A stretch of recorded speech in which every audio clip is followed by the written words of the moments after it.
Our reading for today is taken from the book of 1 Timothy chapter 6, verses 6 to 10. That's 1 Timothy chapter 6, verses 6 to 10. Please read along with me. But godliness with contentment is great gain, for we brought nothing into the world, and we cannot take anything out of the world. But if we have food and clothing, with this we will be content. But those who desire to be rich fall into temptation, into a snare, into many senseless and harmful desires that plunge people into ruin and destruction. For the love of money is a root of all kinds of evils.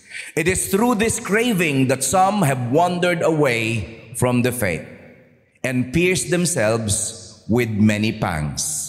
May the Lord add blessing to the reading of His word. You may now take your seats. Let's pray. Father God, thank you for this day. Thank you for giving us the opportunity to worship you. Would you please allow your Holy Spirit to minister to our minds and to our hearts? Give us wisdom and intelligence to understand your word, and more importantly, give us humility so that your word can transform our lives. We bless you and we dedicate this time to you. Maluwalhati po kayo sa lugar na ito at pagpalain nawa kami ng iyong salita. Ito po ang dalangin namin in Jesus' name. Amen. So mga kapatid, welcome to the church, the household of God. This is your GCF Pampanga sermon series on the book of 1 Timothy. The letter of Paul to Timothy, the first letter of Paul to Timothy. Our message for today is entitled True Treasure of Contentment. True Treasure of Contentment from 1 Timothy 6, verses 6 to 10. Mga kapatid, we live in a generation consumed with discontentment, driven by envy, and fueled by unbelief. Ito ang henerasyon kung saan tayo gumagalaw at nabubuhay. Isang henerasyon na diskontentado sa buhay. Isang henerasyon na usong-uso ang inggitan. Huwag na kayong lumayo. Tumingin lang kayo sa mga post sa social media. Kayo na mga nagfe-Facebook. Sa tingin nyo, bakit nagpo-post sila ng mga pagkain gusto nilang ipakita sa inyo? Ba? Kasi gusto nilang inggit kayo, no? Diba? Bakit lagi pag nagbabakasyon, namimicture, nagbibideo, nagpo-post na ang saya-saya? Ha? Bakit ganon? Kasi gustong maging bida. Ba? At somehow, yung ating envy of other people, pakiramdam natin, tayo ang dapat kainggitan. Ganyan ang lipunan nating ginagalawan. Pero alam nyo ba na ang basihan ng mga ganyang tendensiya ay yung kawalan ng pananalig sa Diyos? It is our unbelief that fuels this kinds of attitude. Now, the stench of greed and covetousness is overwhelming in all segments of our Philippine society. Tinitiyak ko sa inyo, ang lahat ng aspeto ng ating mahal na bansang Pilipinas ay nasasakop ng greed and covetousness. Puro makasarili ang mga tao. Kaya nga mga kapatid, discontentment breeds abominable corruption in government. Dahil diskontentado yung mga politiko, yung mga nanunungkulan sa gobyerno, ano nangyayari? Maski yung mga perang hindi kanila, pera ng bayan, pinagnanasaan nila. Saan nag-uugat yung ganong klaseng corruption? Sa discontentment. Hindi kasi kontentado sa buhay, kaya ang hinahangad ay kung ano yung meron sa iba. Abominable corruption in government. Dissatisfaction among the youth. Maski sa mga kabataan, bihira kayo makakita ng mga kabataan ngayon na kontentado sa buhay. Laging nangangarap ng mas maayos na buhay. Magkaroon ng motor, magkaroon ng bagong cellphone, yung iPhone. Diba? Yung latest. Kung ano mga pinapangarap. Yung iba naman maganda na naghahangad na may angat ang kabuhayan ng kanilang pamilya, pero ang marami nangangarap lang ng sariling katanyagan o di kaya sariling comfort, sariling luho. Sadly, even among the religious sectors, discontentment creates straying and shipwreck. Alam niyo, napakaraming simbahan sa Pilipinas walang pastor. At sa ating denomination, sa Conservative Baptist, halos 80% ng mga pastor, 55 years old pataas. Kaya napakapalad ninyo, meron kayong reverend na batang-bata. Si Reverend E.J. Donarber. Pero mga kapatid, ang marami mga simbahan sa ating bayan ay ganun ang kalagayan. Bakit umaalis ang mga pastor? Kasi hindi kontentado sa kung anong tinatanggap nila. Napakagrabe ng epekto ng discontentment, mga kapatid. Very few people know and enjoy the rare jewel of contentment. Lahat naghahangad ng isa pa. Naghahangad ng more. Ng mas higit kaysa sa kung anong meron sila. Mga kapatid, mag-ingat. Kinakailangan tanungin natin ang ating mga sarili ng prangkang tanong. Huwag nyo na lang ibulgar yung sagot ninyo. Pero you need to ask yourself, do you know what contentment is? Real biblical contentment, do you know what it is? You know, my prayer for all of us at GCF Pampanga, ang dalangin ko para sa ating lahat is for us to discover the joy, stability, security that biblical contentment brings. So that we will neither be overwhelmed by poverty nor be intoxicated by prosperity. Maniwala kayo sa akin, mga kapatid, ang isang taong walang contentment sa buhay, laging na-overwhelm ng kahirapan. Ang tingin niya sa mga pagsubok ng buhay, todo-todong pagdurusa. At yung taong discontented, kahit yumaman, hindi na satisfy. Hayok na hayok, lasing na lasing. Sa mas lalo pang higit na pagyaman. Yan ang reality. So please discover the joy, stability, and security that biblical contentment brings. So that you will neither be overwhelmed by poverty nor be intoxicated by prosperity. In our text for today, the Apostle Paul wrote to his young disciple, his co-worker and protege, Timothy. He wrote to encourage him in his new role as a leader among the churches at Ephesus. Batang-batang pastor si Timothy. Parang katulad ng pastor nyo dito sa GCF Pampanga West. At alam niyo naman, pag medyo bata pa, ang daming mga kinatatakutan pa. Ang daming mga insecurities pa, ang dami pang mga dreams na unfulfilled. Buti na lang hindi ganun si EJ, pero ganun si Timothy, mga kapatid. Kaya anong ginawa ni Paul? Sinulatan siya to encourage him patungkol sa kanyang role. Bukod pa dyan, binigyan niya ng warning si Timothy. He warns Timothy about false teachers who think that godliness is a means to financial gain. Marami kasing mga nagtuturo, mga ngaral doon sa Ephesus. Yung sinulatan ni Pablo, mga kapatid, doon sa letter of Paul to the Ephesians, hindi yun para sa isang iglesia lokal. Para yun sa mga series of churches na naandun sa area ng larger Ephesus region. So, madami dong mga ngaral. Pero etong problema, marami sa kanila bayaran. Nagtuturo, nagpipreach kung magbibigay ka ng bayad sa kanila. Ang pakiramdam ng mga guro na yon, ng mga ngaral na yon, ang relihiyon ay paraan ng pagyaman. Mga kapatid, huwag na kayong lumayo. Maski sa bansa nating Pilipinas, ang daming ganyan. Lahat ng pakulo gagawin. Sukdulang tawagin siyang the appointed son of God. Pero kung malalaman mo lang kung gaano kalaki ang kanyang villa, kung gaano karami ang kanyang gold, diba? Kung ilan ang numero ng kanyang sasakyan, at kung paano siya magbiyahe sa iba't ibang mga bayan na nakasakay sa sariling pribadong jet. Minsan nakakalungkot, hindi nakikita ng mga tao na marami talagang mga ngaral, ang paningin sa ministry ay paraan ng pagyaman. Buti na lang hindi ganyan ang reverend pastor ninyo dito sa GCF Pampanga West. Madalas siyang napagbibintangan, oy, mas mabuti ng kalagayan mo, nasa GCF ka na. Hindi nila alam, mas mahirap dito kaysa dun sa ibang lugar.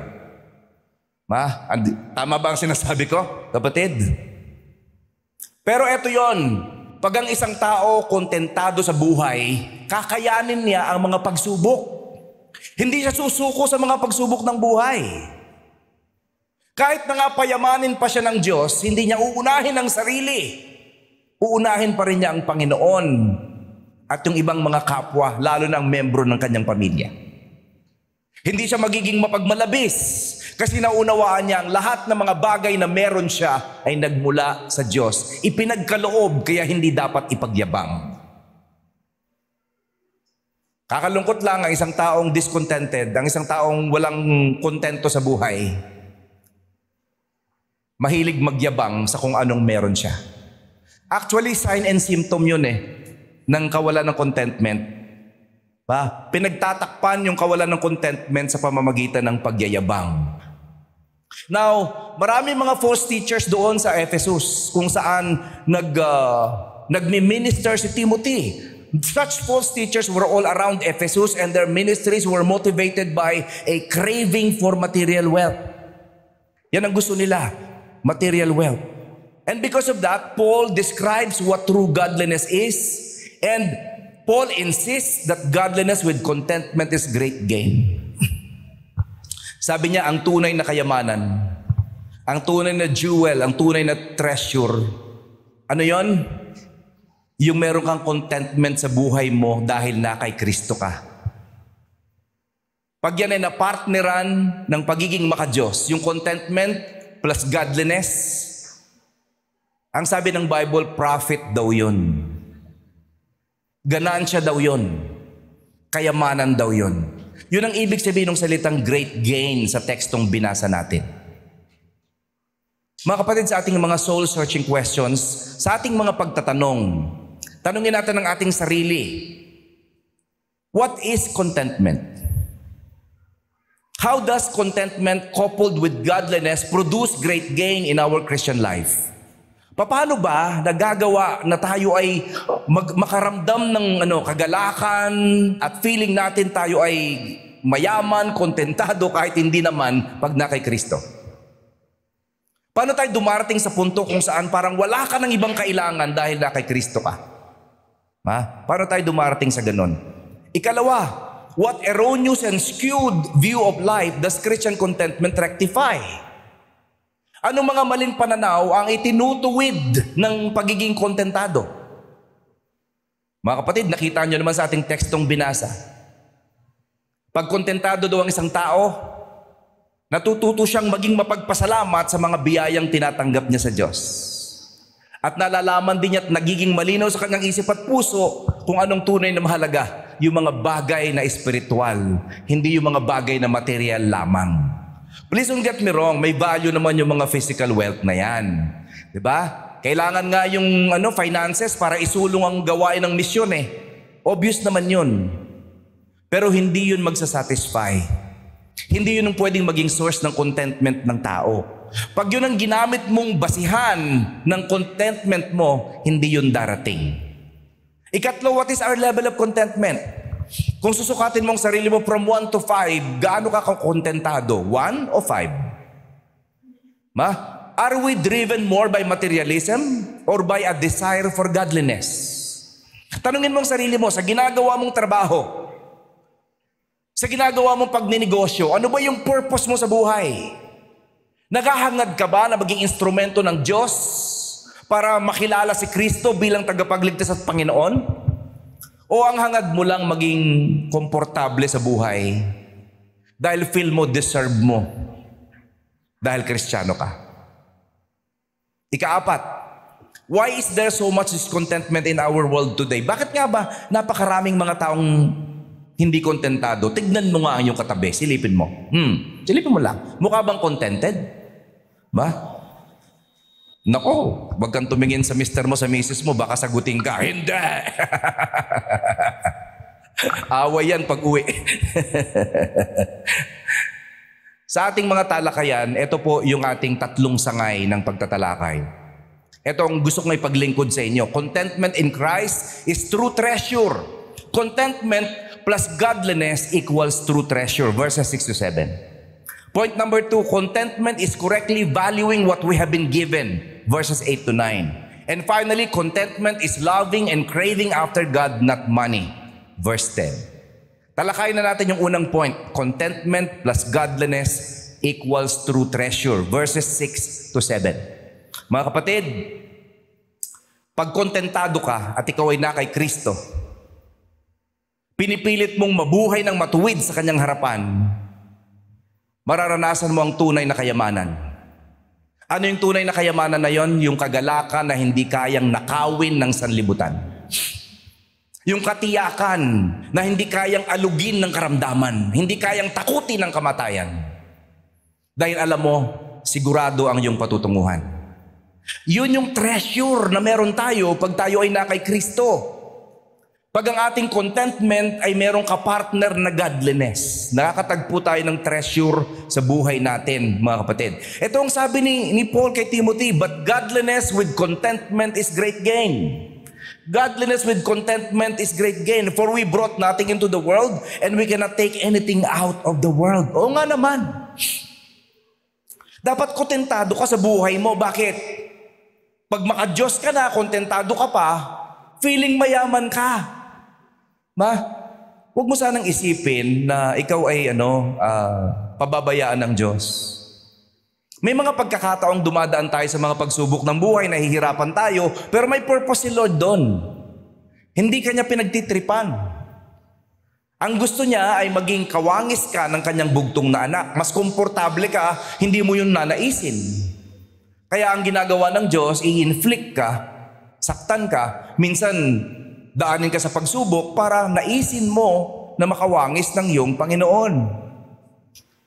Bukod pa dyan, pag tayo ay kontentado, mga kapatid, naunawaan natin na hindi itong lupang ito, itong daigdig na ito, itong mundong ito ang ating tahanan. This world is not our home. You know, in Paul's day, philosophers and preachers often charge fees for instruction. Religious guilds likewise expected payments and they enriched their leaders. Many religionists and priests from mystery cults practice that transactional spirituality. Ganun ang spiritualidad, ganun ang pagrelihiyon. Pera-pera lang. Kaya nga nakakashock minsan yung mga tao, maski nga sa Christian churches. Madalas ako nakakarinig sa mga simbahang Kristiyano. Ang tinatalakay yung pagbibigay ng isang kusing ng babae.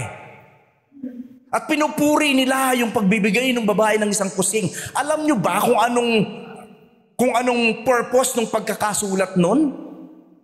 Ang purpose ng pagkakasulat nun para ano? Para makita ng lahat kung gaano kamuhi-muhi ang isang relihiyon na malayo ang puso kay Kristo.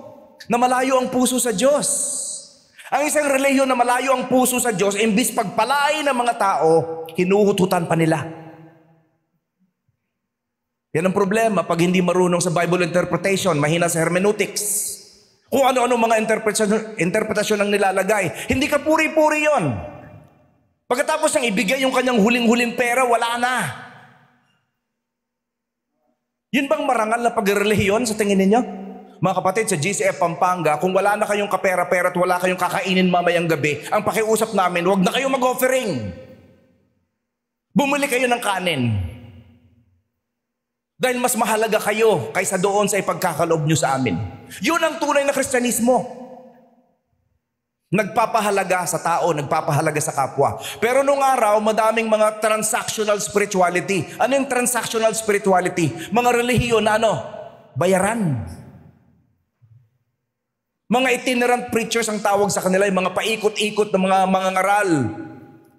Pero laging may mga dalang buslo. Para silang mga entertainers. Sa panahon natin ngayon, marami pa rin ganyan. Kaya nga, nagbibihis ng nakakagulat Americana, checkered, o di kaya yellow-green. Talagang silaw na silaw ka pag nasa pulpito siya. Tapos hindi mo makikitang nananatili sa pulpito yan. Iikot siya sa buong stage. Talagang lahat pupuntahan ng sulok. Diba? Akala mo kung sinong artista. Showmanship lang. Pero bakit ganon? Ang purpose kasi ay kumita. Ang purpose ay kumita. Ang tawag dyan, transactional spirituality. Ulitin nyo nga, transactional spirituality. Nangyayari yan pag pera-pera lang ang reliyon. Preaching for a fee was a rampant practice at Ephesus, peddled by false teachers who were motivated by material gain. Against that backdrop, Paul tells Timothy the true great gain, purismos megas in Greek, is found only when godliness is coupled with contentment. Ang tunay na kayamanan sa buhay, matatagpuan mo lang kay Kristo pag napagsasama yung contentment at saka yung godliness. Mga kapatid, yun ang tunay na kayamanan. Tignan niyo po ang sabi sa verses 6 to 7, but godliness with contentment is great gain. Kaya nga we insist, Christ plus nothing equals everything. Christ plus nothing equals everything. Pag ikaw ay na kay Kristo at si Kristo ay sumasa iyo, nasa sayo na ang lahat. Ano pang hahanapin mo, kapatid? Ano pang hahanapin mo kung na kay Kristo ka? Isang malaking simptomas ng kawalan ng tunay na pananampalataya, yung hindi ka maging komportable kay Kristo. Kasi ang hinahangad mo, hindi naman yung persona ni Kristo, ang hinahangad mo ang mga pagpapalang pwede niyang ibigay. Ang tawag pa rin doon ay transactional spirituality. Usong-uso yan sa Pilipinas. Ang preaching ng maraming mga tao palaging prosperity. Yun ang laging laman ng preaching, kung paano kayo yayaman. Kasi parang kasalanan sa Diyos yung maging mahirap. Sino may sabi sa'yo? Si Lord ang may hawak ng ating mga buhay, siyang nakakaalam. Pero kahit na nga dukha ka sa harapan ng iba, kung iniibig mo ng labis si Kristo at minamahal ka niya at alam mo yun, you are a child of the King. And you will inherit the kingdom. Hindi pa nakikita ng daigdig yun sa kasalukuyan, pero ikaw ay anak ng hari at tagapagmana ng kanyang kaharian. Sa totoo lang, hindi ka naman talaga mahirap. Meron kang mamanahin. Kaya lang nga, yung mamanahin nating spiritual, mga kapatid, makinig kayong maigi. Kung yung mana, tinatanggap ninyo pag namatay yung magulang ninyo, tayo, tatanggapin natin yung mana natin pag tayong namatay. Kasi pupunta na tayo sa Kanya. Yun yung kayamanan na meron tayo. Tandaan nyo ito, mga kapatid. Christ plus nothing equals everything. Ang tawag dyan, great gain. Treasure. Gain, ganansya. Ang ibang mga terminology na ginagamit dyan, profit. Yun ang ibig sabihin ng terminology na yon. Ano pa ang bagay na dapat nating maintindihan? Christ plus anything equals nothing. Ibig sabihin, Christ plus anything messes everything. Ibig ko lang iparating sa inyo, mga kapatid. Kung hindi kayo kontentado kay Kristo, nagdadagdag pa kayo, humihiling pa kayo ng mga bagay bukod sa Kanya, lalo lang masisira ang buhay ninyo at ang inyong pananampalataya. Kung si Kristo ay hindi sapat sa iyo, kung ang kanyang pagliligtas, ang mana mo na buhay na walang hanggan at kaharian ay hindi sapat para sa iyo, maniwala ka sa akin, you mess up everything. Chances are you are not a true believer at all. Christ plus anything messes up everything. At syempre pa, contentment, mga kapatid, provides the right eternal perspective. Pag kontentado ang isang tao, ano nangyayari? Naintindihan niya, we brought nothing into the world and we cannot take anything out of the world. Naunawaan niya na ang buhay ay hindi lang pang pisikal. Na hindi yun ang pinakamahalaga. Ang sabi ni Pablo, nung isinilang ka, wala ka namang dala-dala dito sa mundong ito eh. At pag namatay ka, wala ka din babaunin. Alam nyo, marami tayong mga kababayang Chinese. Pag namamatay sila at pumapanaw, talagang gumagawa pa ng mga drawing, cutouts ng mga kayamanan nila. May mansion, may kotse, tas sinusunog. Para bagang pwede nilang dalahin. Buti na lang yung mga tikoy, hindi nila sinusunog, pinamimigay. Ma? Ang punto lang, kahit na mapagod ka pa sa kakasunog ng mga ari-arian mo dito sa lupa, hindi mo yan mababaon doon sa kabila. Walang pwedeng magdala ng kahit na anong barya o kahit na gaano kalaking salapi sa kabilang buhay. Kung yun ay totoo, hindi kaya medyo kulang ka ng tornilyo? Pag masyado kang hindi komportable, na minsan nagdarahop, minsan nahihirapan? Pag masyado mong binibigyan ng halaga, yung mga bagay na pisikal at pinababayaan ng mga bagay na spiritual, hindi kaya medyo kakulangan yun, mga kapatid? Yan ang sabi ni Pablo, you brought nothing into the world. At syempre pa, contentment keeps us focused on our true eternal home. Yan ang sinasabi sa verse 7, mga kapatid. Pinakikita dyan na wala kang dadalahin, pero meron kang eternal home na pupuntahan sa Panginoon. At ang lahat ng gain mo, hindi ikaw ang nagsikap. Lahat ng gain mo, si Jesus ang nagsikap para sa iyo. Lahat ng gagamitin mo sa kabilang buhay, lahat ng bahay mo doon, lahat ng kailangan mo doon, kay Kristo lahat galing. Yung mga pinagsikapan mo dito, hindi mo yan madadala. Bakit ka nagpapakaloko, nagpapakahirap, magkamal ng limpak-limpak na salapi dito? Pag namatay ka, hindi mo nga alam kung sinong makikinabang. Sabihin na natin, naging kang mayaman na tao. Tapos ipapamana mo yung pera mo sa kaisa-isa mong anak na babae. Paano kung yung mahal mong anak na babae, biglang nag-asawa ng adik? Sa loob ng 6 na buwan, sa kakakasino niya at paggamit ng droga, at sa pagsuhol sa mga pulis na humuhuli sa kanya, mauubos ang kayamanan mong pinaghirapan. Maniwala ka sa akin, hindi mo alam kung anong mangyayari sa kayamanan mo. Hindi mo yan madadala. Kaya maling-mali na isipin mo na yung kayamanan ang dapat pagmulan ng kagalakan sa buhay. You are wrong to think that wealth, physical wealth, should make you happy. We cannot take anything out of this world, mga kapatid. Yan ang malinaw sa ating teksto. We cannot take anything out of the world. Now, the false teachers at Ephesus thought religion was a means to get rich. Instead, true religion is great wealth in itself when accompanied by contentment. Kung tunay kayong sumasamba sa Diyos, kung tunay kayong Kristiyano, alam nyo na meron kayong buhay na walang hanggan. Alam nyo hindi kayo magdurusa sa dagat-dagatang apoy.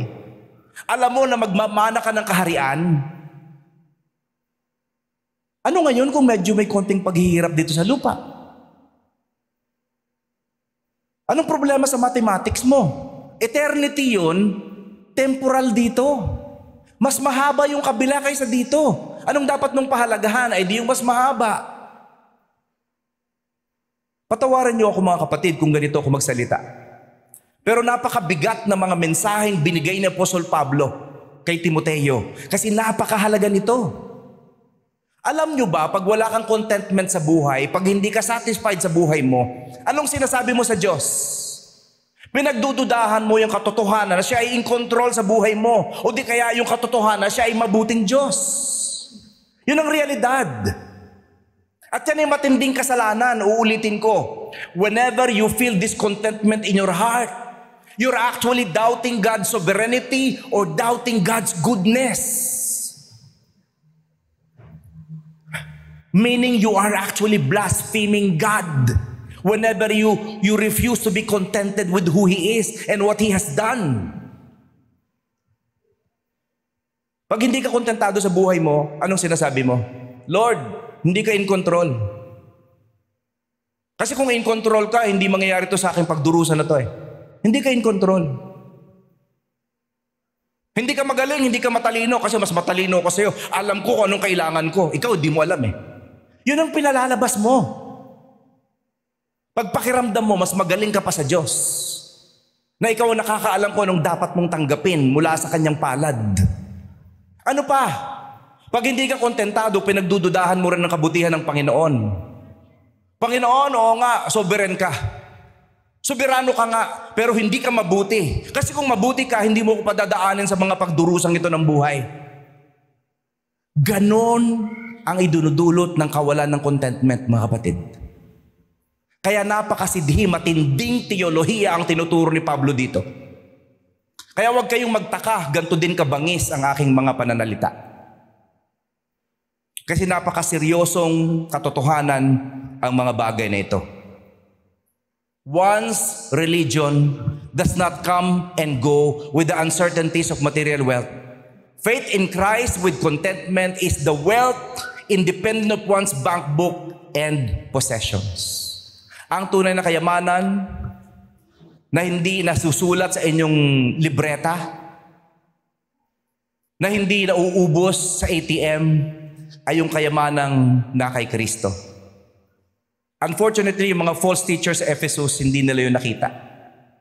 Kaya ang pinagsisikapan nila, mga physical na kayamanan, hindi yung pag-ibig ni Kristo. Sabi ni Pablo sa Philippians 4:11-13, I am not saying this out of need, for I have learned to be content regardless of my circumstances. I know how to live humbly and I know how to abound in any and every situation. I have learned the secret of being filled and being hungry, of having plenty and having need. I can do all things through Christ who gives me strength.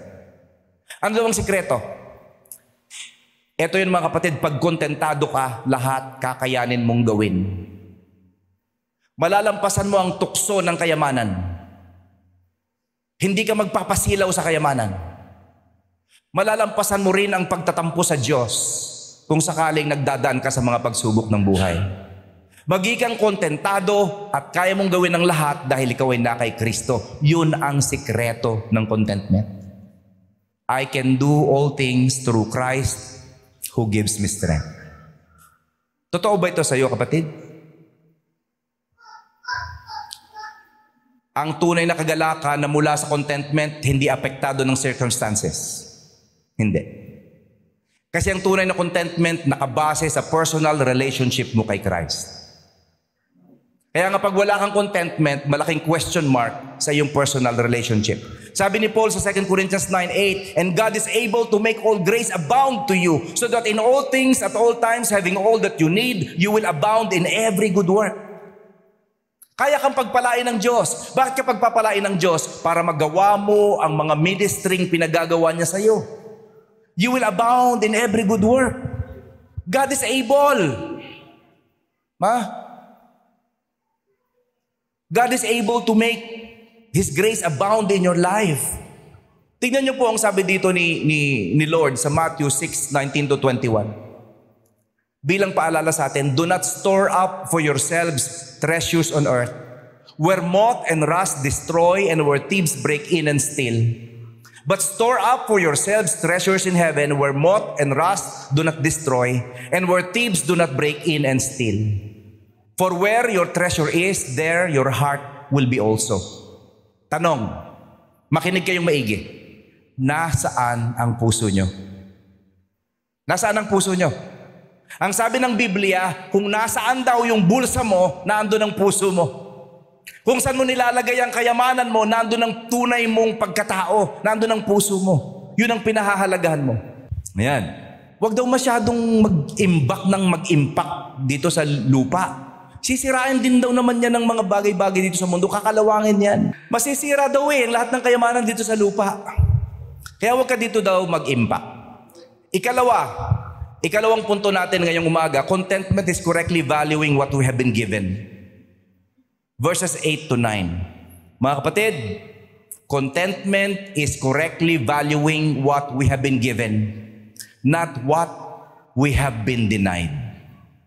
1 Timothy 6:8-9. Tignan niyo po ang sabi ng salita ng Diyos. But if we have food and clothing, with this we will be content. But those who desire to be rich fall into temptation, into a snare, into many senseless and harmful desires that plunge people into ruin and destruction. Nakikinig ba kayo sa tinig ng Panginoon? Nangungusap ang Diyos sa inyo ngayon. Sabi niya, eto, kung meron kang pagkain, meron kang damit, Dapat dyan pa lang kontentado ka na, lalo na kung alam mong kay Lord naman nagmula. Ang paalala pa niya, yung mga taong gustong maging mayaman, gustong kamal ng limpak-limpak na salapi para sa sarili lang kapakanan, anong nangyayari? Nahuhulog sila sa napakaraming mga tukso, maraming temptation. Sila natatanikala, natatrap sila, na-ensnare sa mga bagay na nakakasama sa kanila at nasisira na mismo ang kanilang buhay. Alam niyo, yung masyadong kahiligan sa kayamanan, nakakasira ng pagkatao. Ang dami ko ng mga pinagpasturan. Isang buong pamilya, puro mga desente, puro mga edukado. Pero nung namatay yung magulang nila, nag-away-away, nagdemandahan, nagmumurahan dahil lang sa lupa. Dahil lang sa kayamanang iniwan ng mga magulang nila. Can you imagine that? Pati yung edukasyon nila at relihiyon tinalikuran, alang-alang sa lupa na sa totoo lang, hindi naman nila kailangan dahil ililibing lang sila sa ilang pulgada, ilang metrong hukay. Senseless. Yun ang sabi ng salita ng Diyos, mga kapatid. Contentment honors God's wisdom and sovereignty. Pag kontentado ka, anong ginagawa mo? Pinararangalan mo yung katalinuhan ng Diyos. Panginoon, marunong ka. Alam mo kung paano ko pagpalain.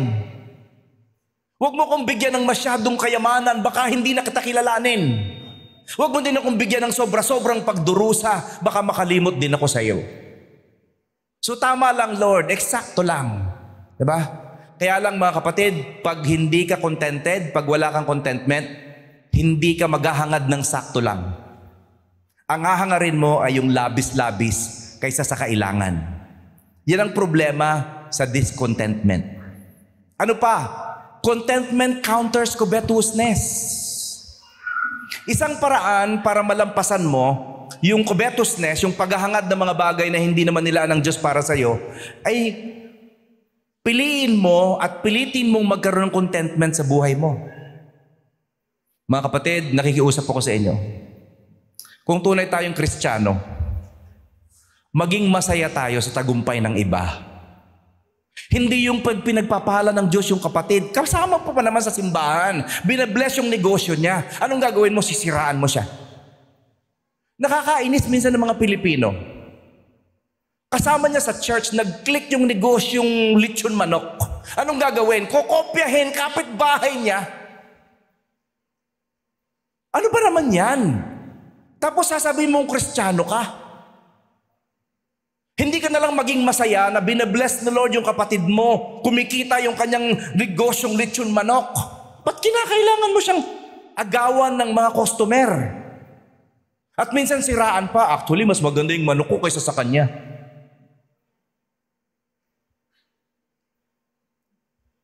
Yung paghahangad ng bagay na hindi sa'yo, nababawasan yan pag natututo kang maging kontentado sa kung anong binigay ng Diyos sa iyo. Meron kang pagkain, meron kang damit. If we have food and clothing, we will be content with that. Yun ang sabi ni Pablo. Hindi mo kinakailangan hangarin kung anong meron ng iba. Maging masaya ka na lang. Ba? Siyempre, contentment protects us from temptation and distraction. Pag kontentado ka, napoproteksyonan ka sa pagkawasak ng buhay mo. Ang isang taong kontentado, maniwala kayo sa akin, hindi madaling matukso. Kailan ka ba madaling matukso pag hindi ka kontentado? Kalalaki mong tao, hindi ka kontentado sa asawang pinili mo, tuloy, anong nangyayari? Natutukso ka sa lahat ng mga nakikita mong chika babe sa daan. Hindi dahil magaganda sila. Hindi dahil matikas kang lalaki, kundi wala ka kasing contentment. Ang isang lalaki may contentment, satisfied yan sa babaeng pinili niya. Hindi nangangaliwa. May contentment. Alam niya na hindi ako matutukso, hindi ako madidestroy ang buhay ko dahil kontentado ko sa mga bagay na binigay ng Diyos sa akin. Nakakalungkot naman kung pag-attend mo ng homecoming nung iyong high school. Diba? Makikita mo yung dati mong boyfriend. na ang yaman-yaman na, doktor na siya. Ang sasakyan, Mercedes-Benz. Tapos dadalo ka sa reunion, ang daladala mong kotse ay Tamaraw, Toyota Tamaraw, noong 1975. Ang tagal na, buhay pa no? Ha? Matibay kasi Toyota Ha? Although may bagong Tamaraw ngayon. Ang punto lang mga kapatid, kung kontentado ka sa buhay, hindi ka madaling matukso, hindi ka madaling bumigay, at hindi madaling masira ang buhay mo. Remember, contentment is an inward assurance in God's sovereignty and goodness that produces the fruit of joy, peace, and thanksgiving in the life of a believer, regardless of outward circumstances. In a world that often equates success with wealth, believers are reminded to focus on spiritual riches rather than material accumulation. This mindset helps prevent the pitfalls of greed and dissatisfaction. Alam nyo, nakakakilabot yung salitang greed sa Tagalog. Alam nyo ba kung anong Tagalog ng greed? Ganid. Ganyan ang maraming mga kongresista sa ating panahon. Kaya pati yung flood control project ay ampaw. Saan ka naman nakakita ng ganon? Gumawa ng flood control project sa ibabaw ng bundok. At yung lugar kung saan talagang tunay na binabaha. Naglubog kunyari ng poste. Yung pala ilang metro lang. Wala naman palang lalim. Puro daya. Yan ang problema pag hindi ka kontentado sa buhay. Anong nangyayari? Nagiging kang ganid. Naghahangad ka ng naghahangad ng mga bagay na wala sa iyo. The call to be content with food and clothing emphasizes a reliance on God's faithfulness. Believers are encouraged to trust that God knows their needs and will provide accordingly. Magtiwala ka kapatid. Kilala ka ng Diyos. Alam ng Diyos ang kalagayan mo. At magpo-provide siya ng tama sa eksaktong panahon. At kung sakaling pakiramdam mo hindi niya yun ginagawa, isa lang ibig sabihin nun. Pinadadaan ka niya sa crucible, sa pagsubok para mas lalo kang maging matatag kasi gagamitin ka niya sa ministry pagdating ng panahon. Pag dumadanas ka sa pagsubok, kapatid, hindi ka pinagtitripan ng Diyos. Pinatatatag ka niya kasi gusto ka niyang gamiting instrumento. Now, the pursuit of wealth often leads to irrational and destructive behaviors. Yung mga taong gustong yumaman lang, nang wala namang commitment sa ministry, walang commitment sa Diyos, ay napapasama. Ang dami nyo na sigurong kilala na yumaman lang pumangit ng ugali. Meron ba kayong kilalang ganon? Ang dami sa paligid. Utang na loob, yumaman lang ng konti, nag-iba ng ugali, naging matapobre na. Samantalang dati, okay naman, napakabait Nakakasama mo pa, bumibili sa tinda, sa bakery, bumibili ng pandesal. Pero ngayon, yumaman na, hindi ka nakilala. Ang taas na ng tingin. Nakakalungkot, binabago ng kayamanan ng mga taong walang contentment sa buhay. Napapariwara sila. Kaya tayo bilang mga Kristiyano, tinatawag tayo maging kontentado kay Kristo. Proverbs 15:16 tells us, better a little with the fear of the Lord than great treasure with turmoil. Okay na kahit hindi masyadong mayaman. Basta merong banal na takot sa Diyos. Proverbs 38:9, keep falsehood and deceitful words far from me. Give me neither poverty nor riches. Feed me with the bread that is my portion. Otherwise, I may have too much and deny you, saying, who is the Lord? Or I may become poor and still profaning the name of my God. Ang isang taong kontentado naghahangad ng sapat lang, hindi sobra, hindi labis. Luke 12:15, and he said to them, the Lord speaking, take care and be on your guard against all covetousness, for one's life does not consist in the abundance of his possessions. Hindi nasusukat ang buhay mo sa dami ng iyong mga kayamanan. Hindi yan ang sukatan ng iyong pagkatao. Ang dami kong kilalang mabubuting mga tao, hindi ganong mayaman. Ang dami ko rin kilalang saksakan ng yaman pero mga walang kwentang tao. Ang daming ganon. Maniwala kayo. Matthew 6:33, but seek first His kingdom, the kingdom of God, and His righteousness, and all these things will be added unto you. Dapat tama ang equation, tama ang mathematics. Unahin mo yung kaharian ng Diyos. At ang pangako niya, pag inuna mo siya, ibibigay niya kung anong kailangan mo. Yun ang dapat gawin. Tama dapat yung ating equation. Philippians 4:19, and my God will supply every need of yours according to His riches in glory in Christ Jesus. Isusupply ni Lord ang pangangailangan mo sa pamamagitan ni Kristo Jesus. Ganon siya kabuti, kapatid. Nandito na tayo sa ikatlo at ikahuli. Contentment is loving and craving after God, not money. Contentment is loving and craving after God, not money. Verse 10. Tignan niyo po ang sabi ng salita ng Diyos. For the love of money is a root of all kinds of evils. It is through this craving that some have wandered away from the faith and pierced themselves with many pangs. Listen and listen well, mga kapatid. Makinig yung maigi. Covetous love for money causes all kinds of evil. Yung naghahangad ka ng kayamanang hindi tinalaga ng Diyos para sa iyo, magdadala ng kutakot-takot na mga na kasamaan sa buhay mo. At marami sa mga kasamaan na yon sa puso mo mismo manggagaling. Napakasaklap pero totoo. Ha? For the love of money is a root of all kinds of evil. Ha? Ano pa? Craving for money is faith-destroying idolatry. Okay lang mga kapatid, mag-pray. Lord, pagpalain mo naman ang buhay ko. I-bless mo naman yung negosyo ko. Sa ganung paraan, mapag-aral ko mga anak ko. Makatulong ako sa aking mga apo. Makapagkaloob ako sa simbahan. Ha? Maging kapisan ako ng gawain ng misyon. Okay lang na mag-pray na yumaman. Kung gusto nyo, tulungan ko pa kayo eh. Pagpe-pray ko kayo. Okay lang naman yon. Ang masama ay yung meron kang craving, yung tipong hindi normal ang pakiramdam mo sa sarili mo kung hindi mo nakukuha yung gusto mo. Yun ang problema. Lord, i-bless mo ako, now na, yung ganong klase. Eh ikaw ang Diyos pag ganon, hindi siya.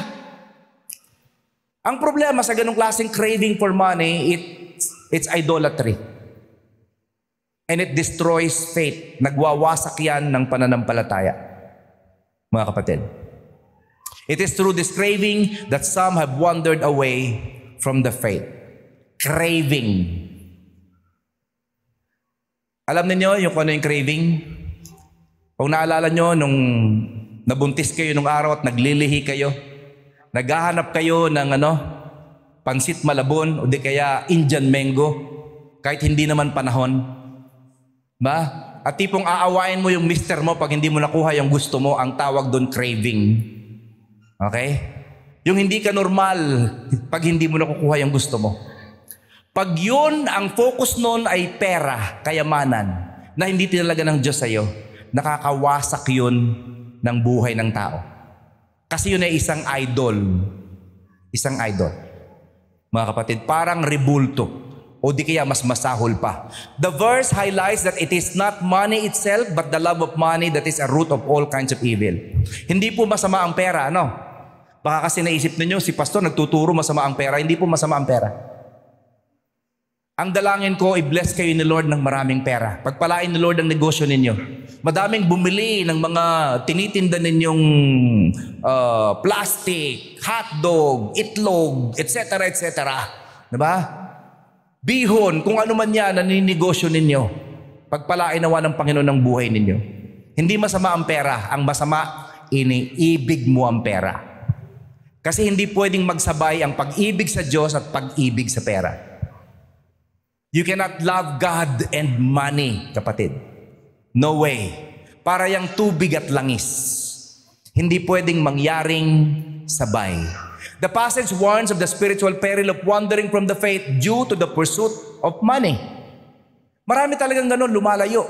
Ang dami kong kilala, kabatch ko pa sa seminaryo. Hindi sila nagpapastor ngayon. Bakit? Nasilaw ng pera. Nasilaw ng pera. Yung iba nga nakarating pa nga sa pagiging bishop nasilaw ng pera, ngayon kongresista. Nagpapatayo ng mga barangay hall doon sa kalsada. Mga kapatid, caution to sa ating lahat. We need to remain steadfast in one's commitment to God.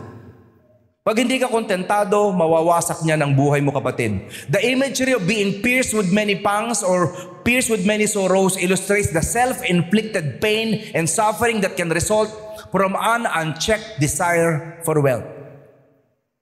Ang totoo niyan, pinahihirapan mong sarili mo sa mga mali mong paghahangad. People often misquote this verse saying money is the root of all evil. But it is the love of money that Paul speaks against. Money itself is not evil. In fact, money can do much good for the furthering of God's kingdom. Hindi po masama ang pera. Kailangan niya ni Pastor EJ. I-bless niyo po siya, mga kapatid. Ha? Pero wag niyong hangarin yan, yung todo-todong, yun na lang ang dahilan kung bakit kayo masaya. Kasi magigilang kayong malungkot. Okay? God can use money given by generous people to help those in need. These people can give because they control their money. The problem is when money controls people. Yan ang nagiging problema. You know why? Money is a difficult master. Money is a difficult master. People who love money are controlled by a ruthless, insatiable master. For the love of money can never be satisfied.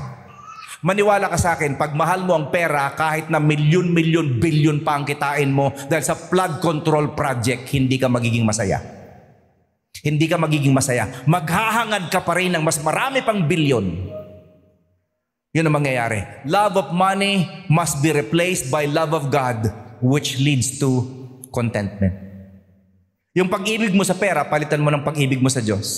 At makakaranas ka ng satisfaction sa buhay mo. Hebrews 13:5 tells us, keep your lives free from the love of money and be content with what you have. For God has said, never will I leave you, never will I forsake you. Please be satisfied with God. Kung ikaw ay na kay Kristo, wala kang talo. Matthew 6:24, no one can serve two masters. Either he will hate the one and love the other, or he will be devoted to the one and despise the other. You cannot serve both God and money. Hindi pwede magsabay.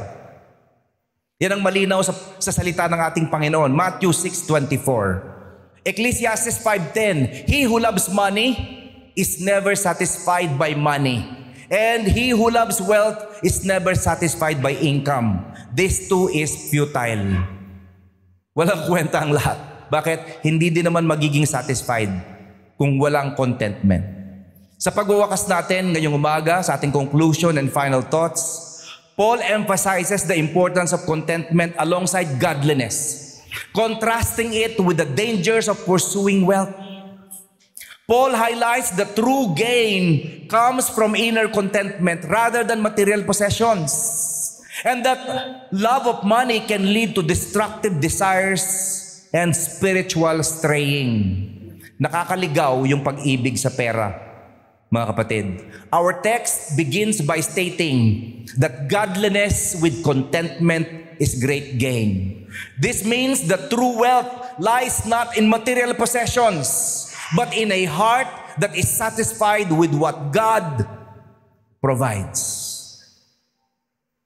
Mark my words, a contented heart is satisfied with what God provides.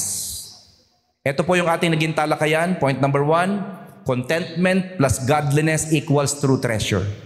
Point number 2, contentment is correctly valuing what we have been given, not what we have been denied. Point number 3, contentment is loving and craving after God, not money, from verse 10. Sa pagwawakas, we need to reorient our hearts. Our text encourages us to reevaluate our priorities and recognize that true satisfaction comes from a relationship with Christ, not material possessions. The Word of God also encourages us to use wealth in ways that align with God's purposes. Here at GCF Pampanga, we are in the ministry of knowing Christ deeply and making Him known widely. To God be all the glory. Let's pray. Father God, thank you for this day. Salamat po sa pagkakataong maihayag ko ang iyong salita sa aking mga kapatid. Ikaw, Lord, ang bahala sa buhay naming lahat. Pagpalain mo ang lahat ng aming mga kinakalinga. Makita nawa ng mundong aming ginagalawan na napakabuti ng aming Ama. Pero Lord, ilayo mo po kami sa tukso, lalo na sa tukso ng kayamanan. Bigyan mo kami ng kayamanan, pero wag mo nawa kaming hayaan na masilaw doon. Dahil hindi kayamanan ng pagmumulan ng aming kaligayahan, kundi si Kristo lang at wala ng iba. Help us, Lord God, to be contented with our wife, with our husbands, to be contented with our families, to be contented with our businesses, to be contented with what you have provided. At Lord, makita mo nawa kami nagtatapat sa iyo. Ginagamit ang aming mga pera para pagpalain ang iyong gawain at maisulong ang Ebanghelyo sa lugar kung saan hindi pa nararating ng kaligtasan. Salamat po sa araw na ito. Salamat sa pagkakataong sambahin ka sa Espiritu at katotohanan. Ito pong dalangin pinagkakaisahan namin sa ngalan lang ng aming Panginoong Jesucristo. Amen. Amen. Amen.